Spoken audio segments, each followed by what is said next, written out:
Aljoša i Sirjoža v Dzirevnje, ili kako je moj drugi iz razreda čitao, Aleša i Sereža.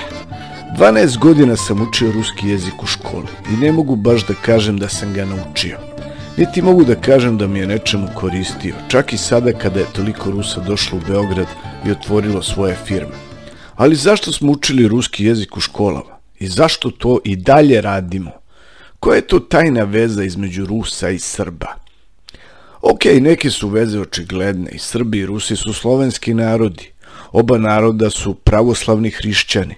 I da, bilo je puno ratova gde su Srbi i Rusi bili na istoj strani. Srbi često, ne uvek, kao ruska karta na brdovitom Balkanu, a Rusi često, ne uvek, kao zaštitnik i podrška srpskom državnom interesu i suverenitetu. I taj pogled iz Srbije ka dalekoj majčici Rusiji je manje više uvek bio takav, koliko god se ja sećam u prošlost. Ali trebalo mi je dosta godina dok nisam primetio i skapirao da pogled iz drugih zemalja u Evropi ka Rusiji uopšte nije takav. Jednom sam slušao jednog Finca koji je pokušavao da mi objasni da su Rusi najgori narod na svetu, koji jedino ume da ide i otma od drugih, a ništa sam ne stvara. Danas, možda više nego ikada pre, Rusija je u očima većine Evropljana imperijalna sila koja izaziva podozrenje i strah, a Srbi kao ruski fanovi izazivaju samo podozrenje, pošto realno nisu više nešto strašni i opasni. I tako nekad imam osjećaj da mi Rusima dođemo kao neki daleki rođak iz unutrašnjosti koja to malo potencira tu neku rođačku vezu i pokušava da nešto izvuče. A Rusi u nama ne vide baš neku preveliku vajdu, ali kao hajde, zašto da ne? Mogu da pomognu dokle god to njih ništa ne košta, a možda nam nešto i naplate.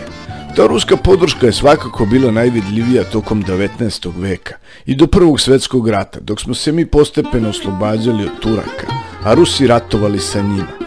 Dok je podrška potpuno izostala tokom 90-ih, kada su Rusi bili u svojim problemima do guše, pa nisu ni prstom mrdnuli dok su Srbiju bombardovali i sankcije nam uvodili. Ali naši kriterijumi nisu mnogo visoki. Prijatelje, svako ko protiv nas nije vrat vodio, a Rusi nisu. Jesu nam ponekad pripretili i umeli da se naljute onako kako to stariji i jači brat ume, ali ruku na srce i pomagali su. Čak šta više, kad se pogleda 19. vek, da ne beše njih, ko zna šta bi sa nama i bilo. Hajde da taj mit ili istinu pokušamo da malo rasvetlimo uz pomoć mudrih knjiga, to jest da vidimo šta su ikada Rusi uradili za nas. Kako je sve počelo? Početkom 18. veka jedan deo Srba, koji su pobegli od Turaka tokom svojih velikih seoba na sever, žive u okviru Austrije, na teritoriji današnje Vojvodine. Austrija je katolička zemlja i želi da svi njeni podanici pređu u zvaničnu veru koja je imala iza sebe sav državni autoritet. Osjećajući zadnje namere austrijskih vlasti, Mojsije Petrović, beogradski mitropolit, 1718. godine obraća se glavi pravoslavlja, caru Petru Velikom. Dakle, mi smo njih prvi zvali. Glas o Rusiji i njenom velikom caru širio se po svim srpskim zemljama i smatrani su za vrhovne zaštitnike pravoslavlja. Molbom se tražilo ne pravo oružje, nego oružje duša naših, to jest knjige i učitelji koji će pomoći da se suprotstavimo nasrtljivoj verskoj politici Austrije, koja je mimo toga uživala simpatije zbog uspešnog ratovanja protiv Turaka. Tu je začetak rusofilske orijentacije kod Srba, koja je polako zahvatala čitav narod. Rusija je bila kula pravoslavlja, na nju se traži oslonac i od nje se očekivala ne samo moralna, već i stvarna pomoć. U te nade Srbi su unosili ne samo mnogo vere, nego i poverenja, mašte i lirike, zamišljajući da će Rusija misliti i raditi samo onako kako oni žele. Nisu uvek vodili računa da Rusija ima i svojih puteva i svojih posebnih interesa. Naravno da ovo okretanje ka Rusiji nije prošlo nezapaženo u Beču i oni počinju da osjećaju da su u moćnoj severnoj carevini dobili opasnog takmaca na Balkanu, na koji su Austrijanci posle poslednjih pobjeda na Turcima polagali skoro isključivo pravo. Pravoslavlje je bilo prirodni saveznik Rusije i kod Srba, i kod Bugara, i kod Grka, kao i u Moldaviji i Vlaškoj. I tu počinje komplikovani rivalitet za uticaj koji će trajati sljedećih 200 godina, sve do sloma Austro-Ugarske u Prvom svjetskom ratu, a koji će itekako imati veze sa Srbijom. Usled slabljenja turske centralne vlasti i zuluma koji su vršile Dahije, u Srbiji izbija 1804. godine prvi srpski ustanak. Karađorđe Petrović izlazi sa stavom da turskog jarma više ne želi da trpi i nudi srpsku zemlju austrijskom caru i nudi da jedan austrijski princ dođe kao namjesnik u Srbiju. Zauzimanje pobunjene turske provincije bez rata izazvalo bi opravdan protest drugih velikih sila i moglo je povećati teškoće koje je Austrija već imala sa Napoleonom, tako da njihov car to odbija. A kada već zaštitu Srbije neće da preuzme Austrija kao najveći i najpreči sused, Srbija se obraća pismom ruskom poslaniku u Carigradu, kazujući mu nevolje i želje svoga naroda.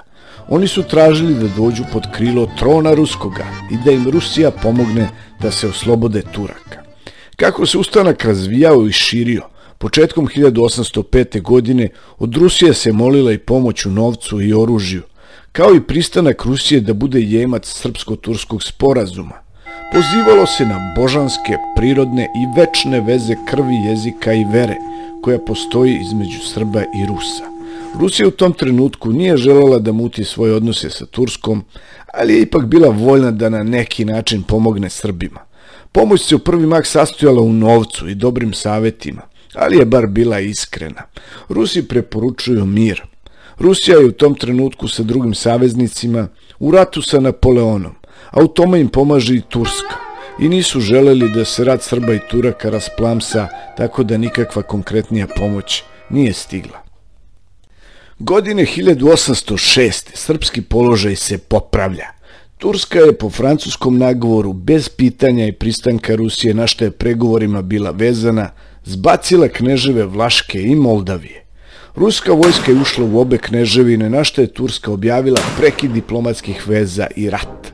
Srbi postaju važni i Rusima kako bi ih pridobili na svoju stranu kao saveznike i Turcima da ih izbegnu kao protivnike. Kad su bili stavljeni pred pitanje da li da se odluče za mir sa Turcima ili da nastave svoju borbu zajedno sa Rusima, Srbi nisu mnogo čekali. Oni su bili za Ruse i nadali su se potpunom oslobođenju. Rusi su uputili izvesne sume novca za nabavku municije, a Karađorđe je sam car Aleksandar poslao na poklon dragocenu sablju. Sad i Srbi i Rusi su bili saglasni da se treba boriti sa Turcima, ali taktički plan im je bio sasvim različit. Srbi su se nadali da će Rusi doći među njih, pa da zajednički krenu oslobođenje cele Srbije, dok su Rusi mislili da Srbi njima olakšaju posao na Dunavu. Vojnički ova saradnja nije ispunila ni izdaleka nade i očekivanja koja su Srbi imali. Glavnina ruske vojske bila je zauzeta teškim borbama sa Napoleonom i akcija na Balkanu bila je sasvim sporednog značaja. Sam Karađorđe nije mogao da sakrije svoje nezadovoljstvo.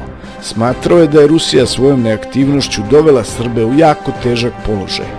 Zbog ruskog poziva Srbija je odbila povoljan mir sa Turcima, a navukla je na sebe i tursku vojsku i mržnju austrijskog dvora, koji je zatvorio granicu i blokirao donošenje hrane i municije. Sklapajući mir sa Francuzima u Tilzitu, ruski car je sklopio mir i sa Turcima i povukao vojsku iz Vlaške i Moldavije, dok su Srbi ostali van tog dogovora. Od godine 1810. stvari su pošle vrlo loše za Rusiju. Napoleon se spremao za pohod na Moskvu, a austrijski car se stavio na njegovu stranu. Rusi su nudili Austrijancima čitavu Vlašku i sve krajeve zapadno od nje, zajedno sa Srbijom, ali ovi su ipak 1812. godine potpisali savez sa Napoleonom.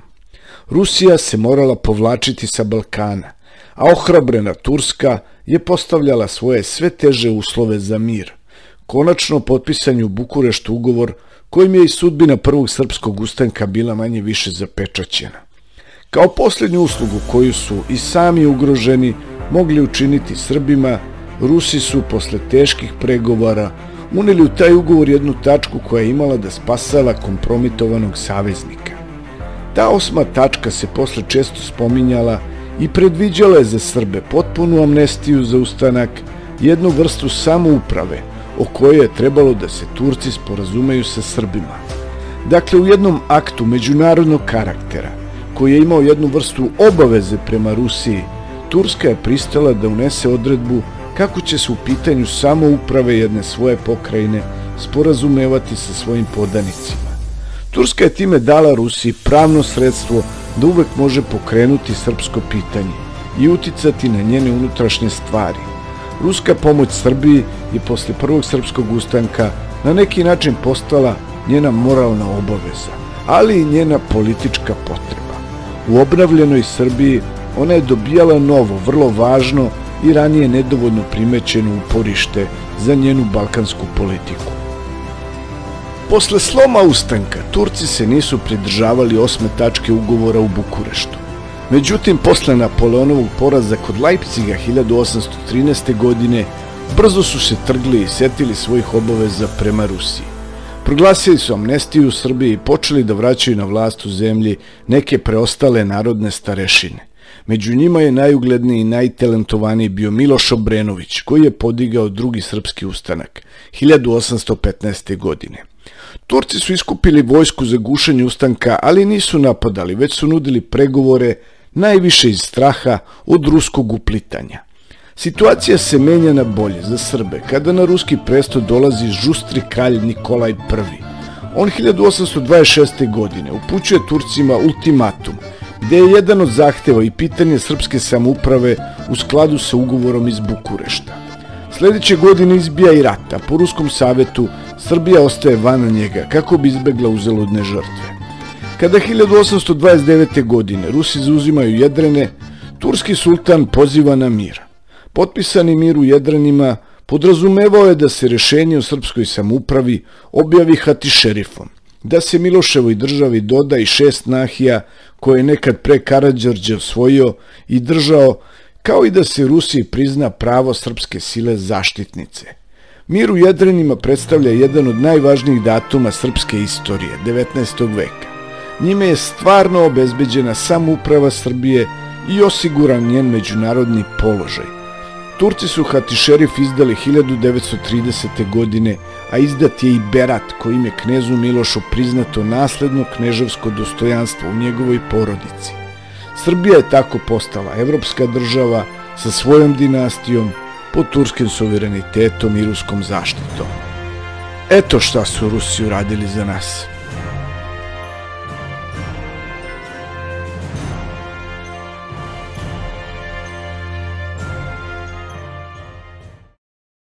Hvala na gledanju, nadam se da vam je ovaj video bio zanimljiv i od neke vrednosti za vas. Molim vas da ostavite vaše komentare kao i da like, share and subscribe.